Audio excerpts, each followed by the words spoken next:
This year so far, on average, I made around $102 per hour as a newer real estate agent. But this doesn't mean if I work 50 hours a week, I'm gonna make around $5,000. No. This is just how much I made so far divided by time I spent in the business. And this is all because I work with motivated buyers and sellers. With a low barrier to entry, anyone can become a real estate agent in no time. However, only 12% of agents survive their first 5 years in the business. Showing homes to people who never buy, having deals falling apart right before closing, basically working for free in many cases, these are all the things that make people quit this business. Honestly, I was surprised to learn that a lot of agents are not making that much money. In this video, I'm going to show you how I was able to be more productive with my time by working smarter, not harder. We do not have unlimited time on this earth. In 80 years, most people watching this won't be here anymore. We have to use our time wisely. And this isn't me bragging about how much I'm making, even though I told you in my video title. This is just me documenting my journey. I moved to USA a couple years ago from Europe. I didn't know anyone in this country, and I was able to build a successful real estate business basically from the scratch, and I just have a need to share that with people who may use my tips. So in real estate transaction, you usually have two sides, buyer's agent and the listing agent. Most of agents, when they start selling real estate, they usually start off with working with buyers, and there is nothing wrong with that. My first clients were buyers, and soon I realized something. Touring multiple houses a day is very time consuming, especially when the market is very competitive and you have to write all these offers that might not even get accepted. That's exactly what happened to us. I showed these buyers over 40 homes, we wrote over 10 offers, and these buyers ended up moving to a different state. And this is probably the best thing that could happen to me in my early days as a real estate agent. I thought to myself, what if I'm going mainly after listings? It seems like my return on time would be much greater. And I was right about that. My hourly wage when it comes to working with listings was a lot higher than working with buyers. Plus, I was working in a restaurant that time, and I was also working in construction. I just didn't have time to show homes all day. First thing I did was I started marketing myself as a listing professional.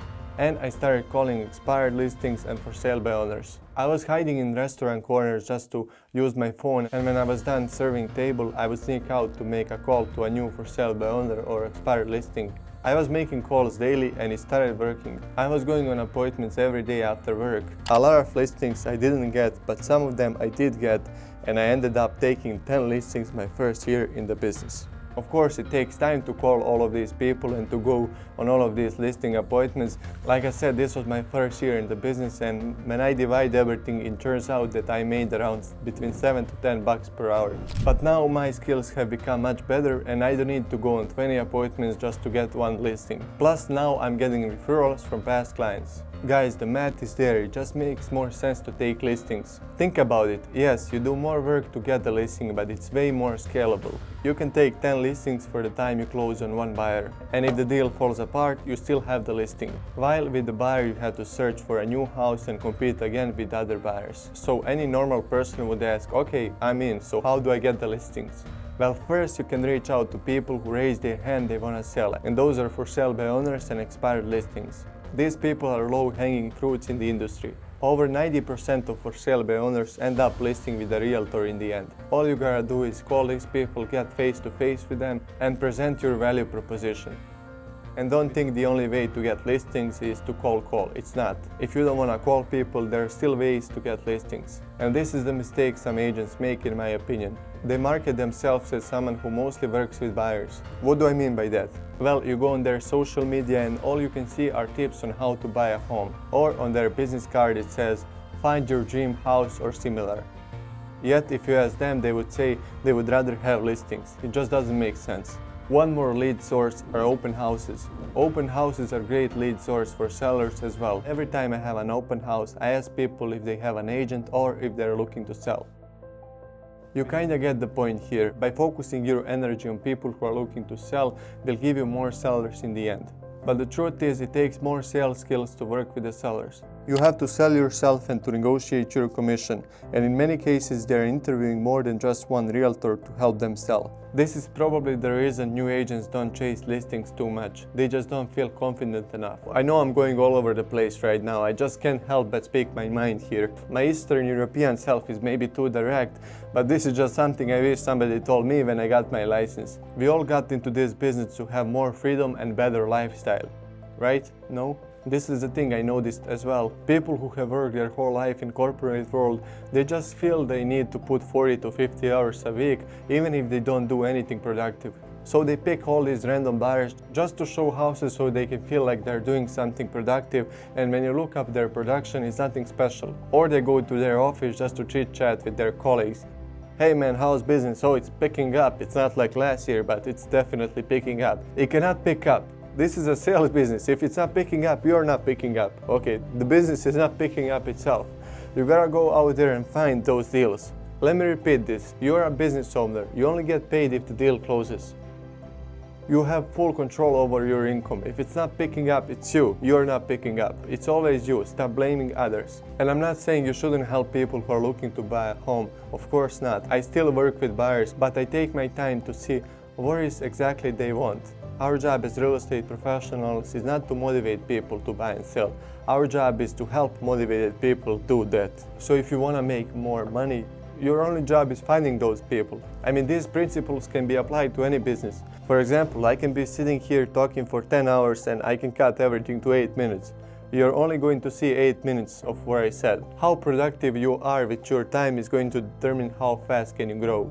So that's basically how I can make $100 per hour as a real estate agent, because I work with motivated buyers and sellers, and I'm putting my time into finding listings. So calling people and finding listings, those are money producing activities. And I'm not reinventing the wheel, I'm just doing what a lot of successful agents are doing as well. Like I said, the time is the biggest asset we have. So every piece of social media I put out for marketing purposes is spinning around home selling. How much can you get for your house? Is this good time to sell?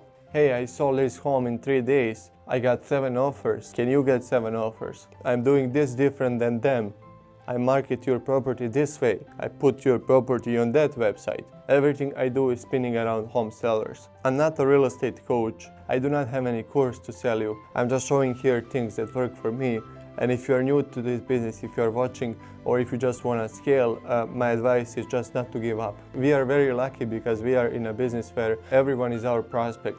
Everyone needs to buy and sell basically at some point in time, or they need to rent, or they need to invest. So everyone can be our prospect, and people like talking about real estate. If you go on barbecue, if you go to any social events, and if you can become to-go person to talk about real estate, to ask questions, that's where your business is. I almost didn't make this video because somebody is gonna watch this and they're gonna say, hey man, I'm working for 15 bucks in a restaurant and you are working for 100 bucks just by opening doors and putting your signs. I promise that's not how business works. But with any business, the more you grow, the more you can scale, the more leverage you can use, the more people can do stuff for you that you don't like doing.